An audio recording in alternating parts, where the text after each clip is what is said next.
Cricket ప్రపంచంలో ఎంతో మంది ఫాస్ట్ బౌలర్లు ఉంటారు, కానీ రెండు వైపుల బంతిని స్వింగ్ చేస్తూ ఆపోజిట్ బ్యాటర్లను ముప్పుతిప్పలు పెట్టే బౌలర్లు కొంతమందే ఉంటారు. అందులో మొదటి వరుసలో నిలిచే పేరు భువనేశ్వర్ కుమార్. పాకిస్తాన్ పై డెబ్యూ మ్యాచ్ లోనే మొదటి బంతికే వికెట్ తీసి తన స్వింగ్ మ్యాజిక్ తో కోట్లాది మంది ఫ్యాన్స్ మనసు గెలుచుకున్న స్వింగ్ కింగ్ భువి ఈ రోజు టీమిండియాలో ఎందుకు కనిపించడం లేదు? తన అంతర్జాతీయ కెరీర్ ఎలా సాగింది? ప్రస్తుతం అతను ఏం చేస్తున్నాడు? ఈ వివరాలన్నీ ఈ వీడియోలో క్లియర్ గా తెలుసుకుందాం. వీడియోని ఎండ్ వరకు చూడండి, చాలా బాగుంటుంది.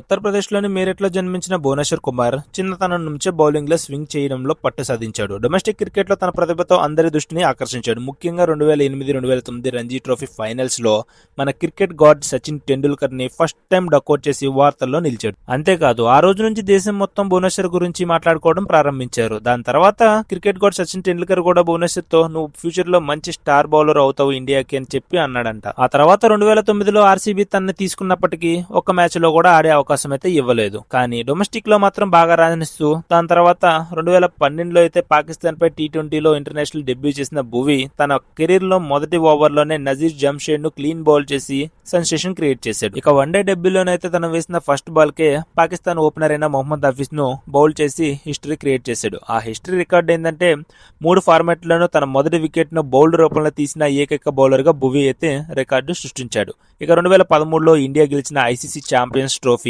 విజయంలో కూడా భువి అయితే కీలక పాత్ర పోషించాడు. ఇక అప్పటి నుంచి T20, టెస్ట్, ఓడిఐ ఏ ఫార్మాట్ అయినా కానీ తన స్వింగ్ ముందు అపోజిట్ పెద్ద పెద్ద బ్యాటర్లు కూడా చాలా ఇబ్బంది పడుతూ బ్యాటింగ్ చేసేవాళ్ళు. 2014 ఇంగ్లాండ్ టెస్ట్ పర్యటనలో భువి బౌలింగ్ తో పాటు లోయర్ ఆర్డర్ లో బ్యాటింగ్ లోను రాణించి లార్డ్స్ మైదానంలో ఇండియా చారిత్రాత్మక విజయం సాధించడంలో కీలక పాత్ర అయితే పోషించాడు.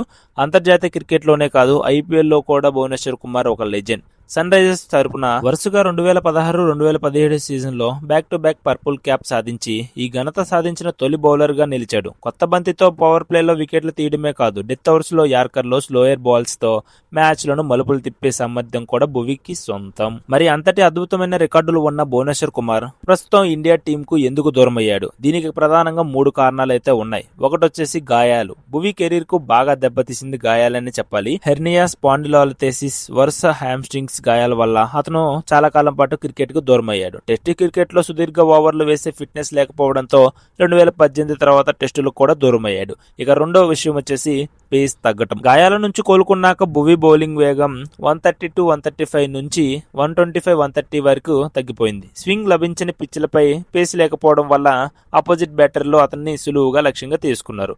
ఇక మూడో విషయం వచ్చేసి యంగ్ ప్లేయర్స్ ను రిక్రూట్మెంట్, అలాగే team management vision. 2022 T20 world cup తర్వాత సెలెక్టర్లు రాబోయే టోర్నీలను దృష్టిలో ఉంచుకొని యువ ఫాస్ట్ బౌలర్లైన హర్షదీప్ సింగ్, సిరాజ్, ప్రసిద్ధ్ కృష్ణ వంటి వారికి ప్రాధాన్యత ఇవ్వడం ప్రారంభించారు. చివరిగా భువి ఆడిన టీమిండియా తరపు ఆడిన జనవరి 2027 వన్డే, ఆ తర్వాత నవంబర్ 2022లో T20 మ్యాచ్ ఆడాడు. ఇక ఆ తర్వాత నుంచి సెలెక్టర్లు అయితే అతన్ని పక్కన పెట్టేశారు. అయితే భువి ఇంకా క్రికెట్ ఆడటం అయితే ఆపేయలేదు. ప్రస్తుతం డొమెస్టిక్ క్రికెట్ లో ఉత్తరప్రదేశ్ తరపున, అలాగే ఐపీఎల్ లో అద్భుతంగా రాణిస్తున్నాడు. ఆర్సీబీ తరపున ఐపీఎల్ లో నిలకడగా వికెట్లు తీస్తూ తన స్వింగ్ ఇంకా తగ్గలేదని నిరూపించుకుంటున్నాడు. ఇటీవల మీడియాతో మాట్లాడుతూ నా పని క్రికెట్ ఆడటం, టీం ఇండియా నుంచి పిలుపు వస్తే ఆడటానికి నేను ఎప్పుడూ సిద్ధంగానే ఉన్నాను, కానీ ఎంపిక అనేది సెలెక్టర్ల చేతిలోనే ఉంటుంది అని స్పష్టం చేశాడు. సో ఇది గైస్ ఈ వీడియో. భువనేశ్వర్ గురించి మీకు తెలియని కొన్ని కొత్త ఇన్ఫర్మేషన్ ఏమైనా మీకు ఇచ్చాను అనిపిస్తే ఖచ్చితంగా వీడియోని అయితే ఒక లైక్ అయితే కొట్టండి. అలాగే భువనేశ్వర్ కుమార్ వేసిన స్వింగింగ్ డెలివరీలు, కొత్త మందితో అతను ఇచ్చే బ్రేక్ త్రూలు టీమిండియాకు అలాగే ఫ్యాన్స్ కు ఎప్పటికీ మర్చిపోలేరు. రాబోయే రోజుల్లో భువికి మళ్ళీ బ్లూ జెర్సీ వేసుకునే అవకాశం దక్కుతుందని నేను అనుకుంటున్నాను. మరి మీరు అనుకుంటున్నారా? ఖచ్చితంగా మీ అభిప్రాయాన్ని కింద కామెంట్ సెక్షన్లో అయితే తెలియచేయండి. అలాగే ఈ వీడియోస్ లైక్ చేయండి. మరిన్ని ఇలాంటి వీడియోస్ కోసం మన ఛానల్ని సబ్స్క్రైబ్ చేసి పెట్టుకోండి. Thank you for watching. జై హింద్.